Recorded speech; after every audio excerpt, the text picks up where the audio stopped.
This is the first video of my GCSE series, and it is for anyone studying An Inspector Calls by J.B Priestley. If you're just reading the play for fun, don't watch this. It'll give you some pretty big spoilers.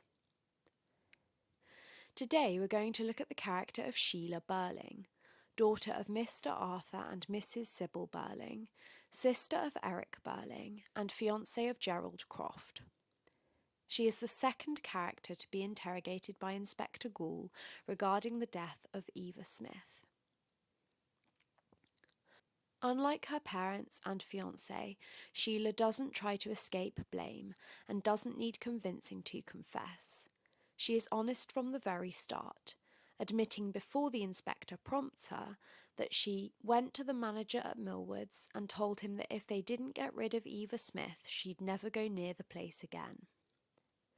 She describes the situation in depth, how she tried on a dress that didn't look good on her at all, and how she saw Eva smiling as if to say, "Doesn't she look awful?" She admits twice that she was furious with Eva and had been in a bad temper that day anyway. She says, "I know I'm to blame and I'm desperately sorry, but I won't believe it's simply my fault that in the end she committed suicide. That would be too horrible."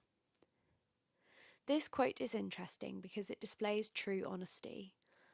While Sheila accepts responsibility for her actions, she admits that she doesn't want it to be all her fault. She wants others to have had involvement too. This admission follows the inspector's assumption that Sheila doesn't want to be alone with her responsibility.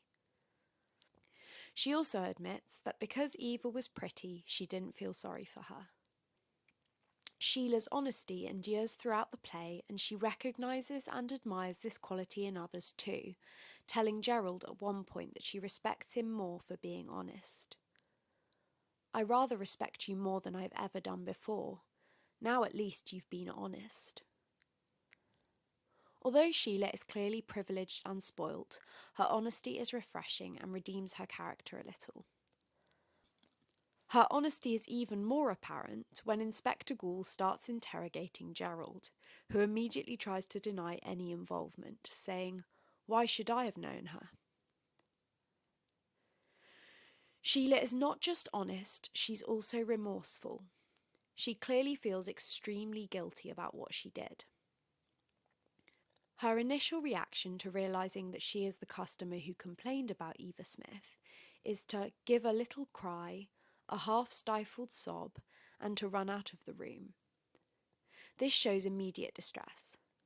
When she returns, she says, "I felt rotten about it at the time and now I feel a lot worse. Did it make much difference to her?" She clearly feels guilty and is hoping that it didn't have too much of an impact on Eva.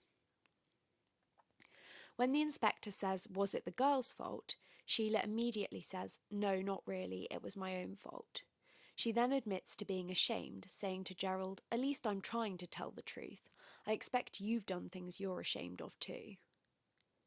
She says, "If I could help her now, I would," admitting that in hindsight she would do things differently. This not only illustrates remorse, but also character growth. Sheila is learning from her mistakes.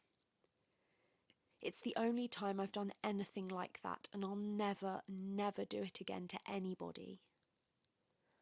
Her remorse is also evident throughout the rest of the play, as she continues to bring up Eva's death, obviously incredibly distressed. "I can't stop thinking about it. I know I'm to blame, and I'm desperately sorry. Probably between us we killed her." After Gerald's confession, she says, "It was my fault really that she was so desperate when you first met her," admitting that her actions caused a chain reaction.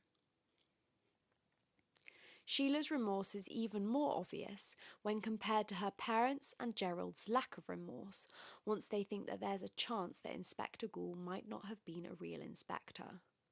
Sheila and Eric remain sorry. She says to them, "I behaved badly.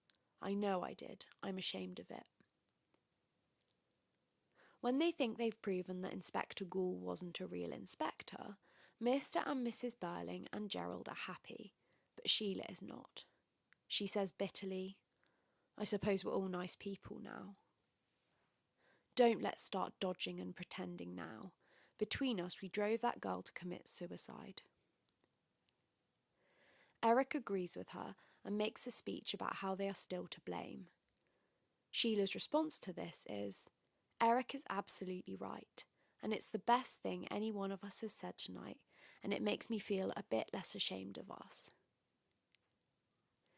She admits that the way in which her family are talking frightens her, because they are pretending everything's as it was before. Because Mr. and Mrs. Birling and Gerald don't seem to have learnt anything, it makes Sheila's remorse and character development all the more obvious. Sheila says sarcastically, "So there's nothing to be sorry for, nothing to learn. We can all go on behaving just as we did." Just before the end of the play, Mr. Birling asks her why she's not prepared to go on in the same old way, and she says, "Because I remember what he said, how he looked, and what he made me feel. Fire and blood and anguish. And it frightens me the way you talk, and I can't listen to any more of it." Sheila is sympathetic towards Eva Smith, especially when she first hears about the suicide in Act 1. "Oh, how horrible! Was it an accident?" "It's a rotten shame." When Sheila learns that Mr. Birling fired Eva, she says, "I think it was a mean thing to do. Perhaps that spoilt everything for her." Sheila also displays some awareness of social responsibility, saying, "These girls aren't cheap labour, they're people." Later on in the play, when her mother is speaking harshly about Eva, Sheila says, "Mother, she just died a horrible death, don't forget." The final aspect of Sheila's character that we will discuss today is her perceptiveness. Sheila seems to understand Inspector Goole better than anyone else. Very soon after meeting him and learning about Eva Smith's death, she says, "You talk as if we were responsible." When Gerald is questioned, Sheila immediately recognises that he must have known Eva Smith, because otherwise he wouldn't look so guilty. She also makes a link between him supposedly being busy in the spring and summer and his involvement with Eva.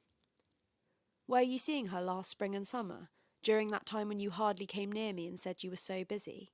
Were you?" Gerald tells Sheila not to say anything to Inspector Goole when he comes back into the room. She laughs rather hysterically and says, "Why, you fool, he knows. Of course he knows. And I hate to think how much he knows that we don't know yet. You'll see. You'll see." This illustrates her perceptiveness. This is echoed when her mother tries to tell the inspector that they can't help him. Sheila tries to stop her. "I feel you're beginning all wrong, and I'm afraid you'll say something or do something that you'll be sorry for afterwards." She recognises that they all started so confident, so pleased with themselves, until the inspector began asking them questions. She advises her mother, "You mustn't try to build up a kind of wall between us and that girl. If you do, then the inspector will just break it down, and it'll be all the worse when he does." There are smaller moments of perception too.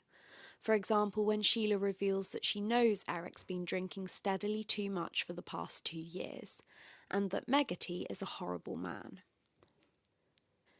Sheila and Eric are the only ones who recognise that they can't go on as they were, that things have to change. "You're forgetting one part that I still can't forget. Everything we said had happened, really had happened. If it didn't end tragically, then that's lucky for us, but it might have done."